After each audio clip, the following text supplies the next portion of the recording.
Olá, meus amigos de Educação Científica e Física, bem-vindo a mais um vídeo, e é o vídeo parte 2 da nossa análise da proposta da FUVEST sobre o papel da ciência na contemporaneidade, né? O papel da ciência na sociedade contemporânea, e a gente já fez um vídeo, este aqui é a parte 2, e aí a gente vai falar um pouco mais, entrando um pouco mais nos textos, né?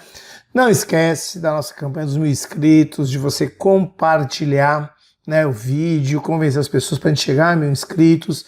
Não esquece do nosso apoio, pessoal, a gente precisa de apoio financeiro, a gente não tem nenhum apoio financeiro e a gente faz esse trabalho para poder levar ciência de qualidade para você. Não esquece dos nossos cursos. O primeiro curso aí que está para vir é de Física Quântica, mas ó, se você viu a proposta da FUVEST aí, se fizer o nosso curso de História e Filosofia da Ciência, vai estar um pouco mais dentro da cultura científica. Se fizer o nosso curso de Física Vestibular, você vai dar conta aí da primeira e da segunda fase.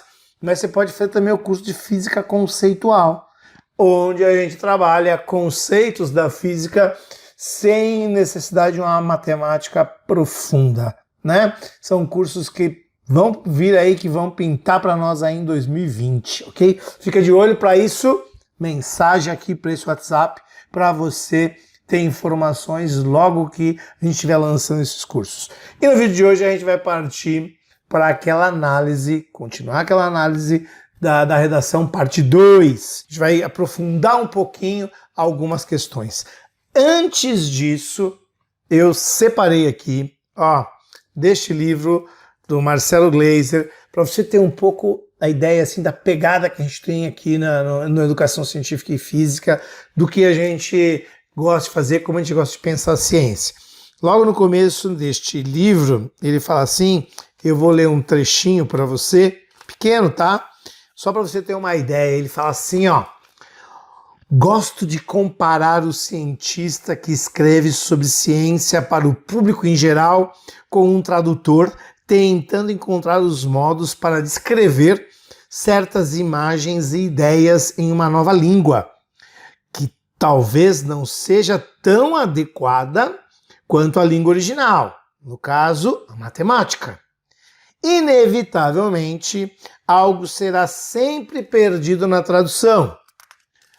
Certas ideias e imagens terão seus significados obscurecidos, ao serem expressas dentro de outra estrutura linguística. Como solução, frequentemente apelarei para a sua imaginação, invocando imagens da vida diária que irão ajudar na elucidação de certos aspectos mais técnicos. Assim como em música não é necessário saber ler uma partitura para poder apreciar a beleza de uma sinfonia, em física tampouco se precisa saber resolver uma equação para apreciar a beleza de uma teoria.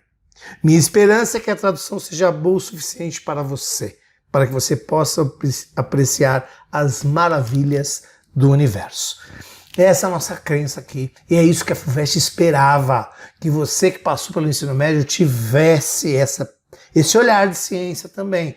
Pô, eu sou de humanas, tenho dificuldade com equações e tal, mas você daria conta de fazer uma boa redação se você tivesse essa perspectiva na sua escola. Ok, pessoal? Esta é um pouco a tônica que a gente leva aos nossos cursos de História e Filosofia da Ciência, Física Conceitual, vai um pouco por aí que aparecerão aí no ano de 2020. Então, ó, para você aí na tela, texto 1, História do Mundo, né?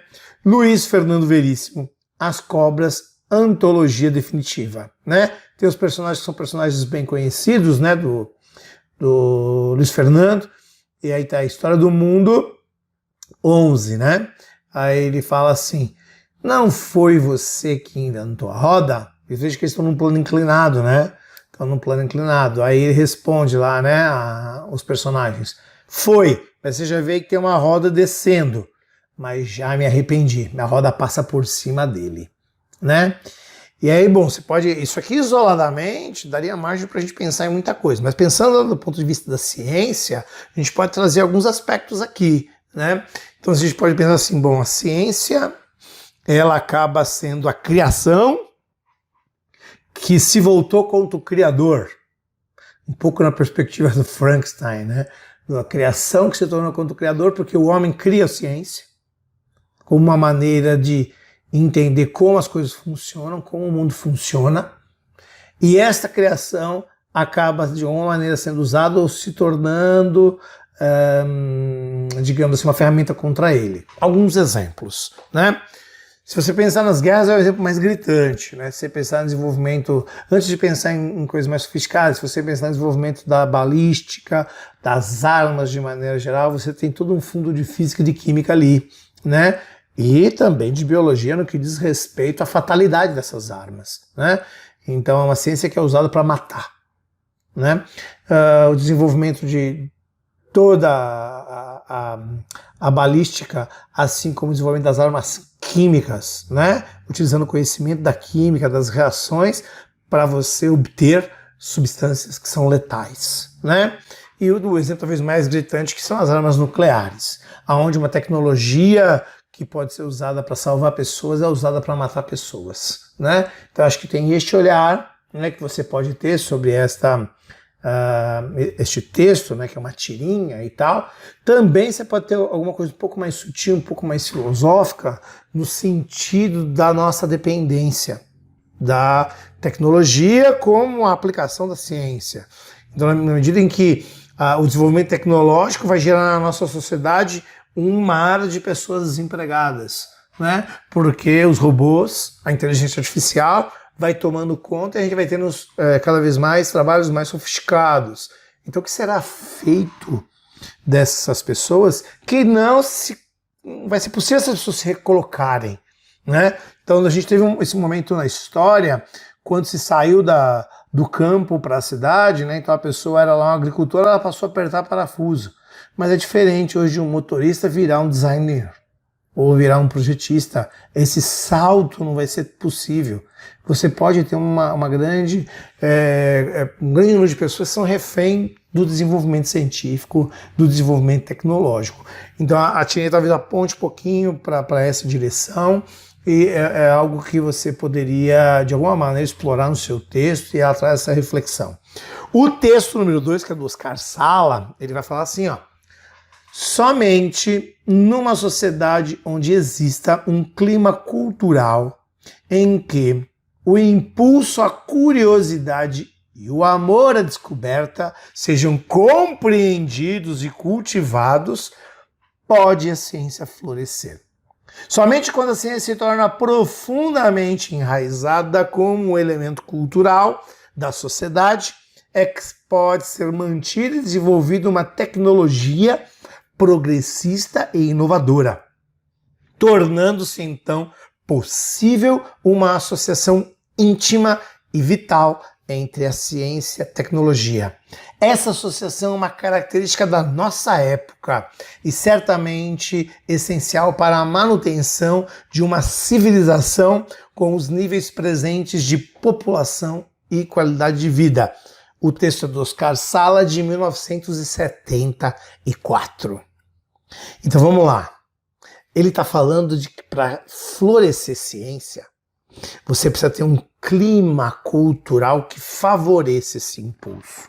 E a gente pode acrescentar para que floresça a ciência, para que floresça a arte também, né? De maneira geral. Mas aqui especificamente a ciência. Bom, a gente podia refletir aqui. A gente vive esse momento. O Brasil é um lugar que respeita a ciência?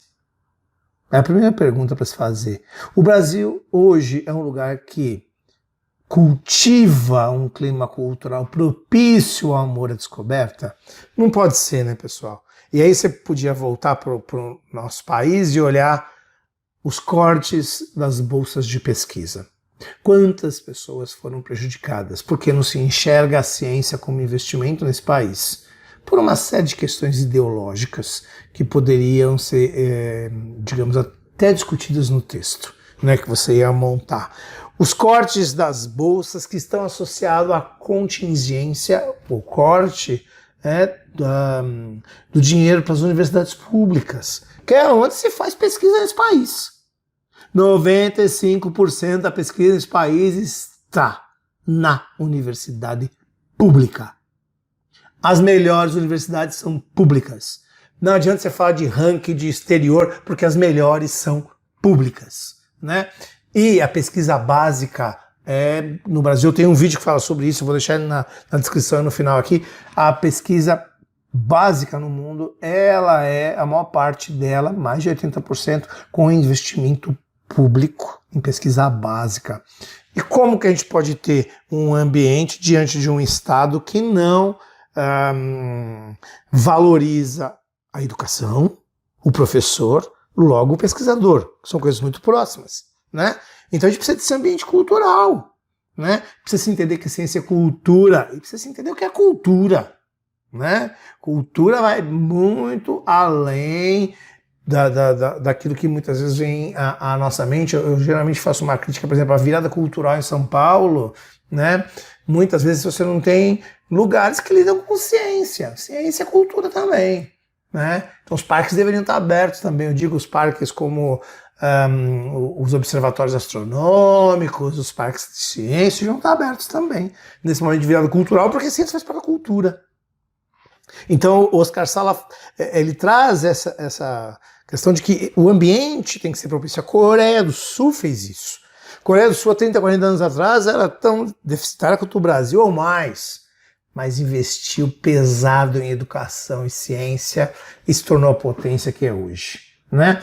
Então aqui você tinha os cortes que você podia abordar, você tinha as limitações, você tinha as posições éticas dos cientistas, no que diz respeito ao texto número 1, né, as escolhas, a preocupação que o Estado tem de ter com a relação entre ciência, tecnologia e qualidade de vida, né? Veja que no final do texto lá o Oscar Sala vai falar, né? Ele fala assim: essa associação é uma característica da nossa época e é certamente essencial para a manutenção de uma civilização com níveis presentes de população e qualidade de vida, né? Então sempre colocando a questão do indivíduo no primeiro plano.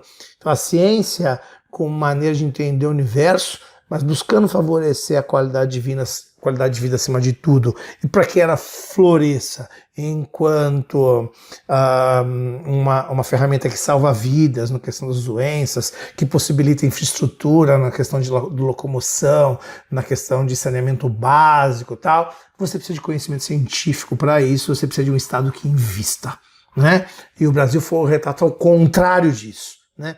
Cortou dinheiro de educação, cortou bolsas e ainda provocou pessoas ligadas de alguma maneira, né, uma corrente de mentiras em relação à ciência, trazendo um ambiente muito assim pseudocientífico e sem um clima cultural, como diz o Oscar Sala aqui, propício para o desenvolvimento científico. Então aí cabia um papel, cabia uma reflexão daquele que está escrevendo a redação sobre o papel da ciência nesse sentido e o papel que o governo tem nesse sentido também, né? Então acho que esses dois textos eles estão muito próximos nesse sentido, né? Quando eles refletem essas questões. Claro que eles têm relações com os outros textos também, mas eu disse que eu não queria deixar os vídeos muito longos, né? Então hoje eu faço análise desses dois. Na parte 3 eu faço a análise da música do Gilberto Gil, que fala especificamente sobre a ciência quântica, religião e teoria, etc. Ok? Mas vai ser um papo para o vídeo de número 3, pessoal. Fica com a gente, não esquece do apoie-se, não esquece dos nossos cursos, não esquece de divulgar o canal, um físico, alguém da área de ciência reagindo à proposta da FUVEST. Pessoal, um grande abraço, fica aí, vou deixar na sequência aí vídeos que nós já fizemos que tem a ver com esse tema. Segura que vem a parte 3 aí. Um grande abraço, até mais.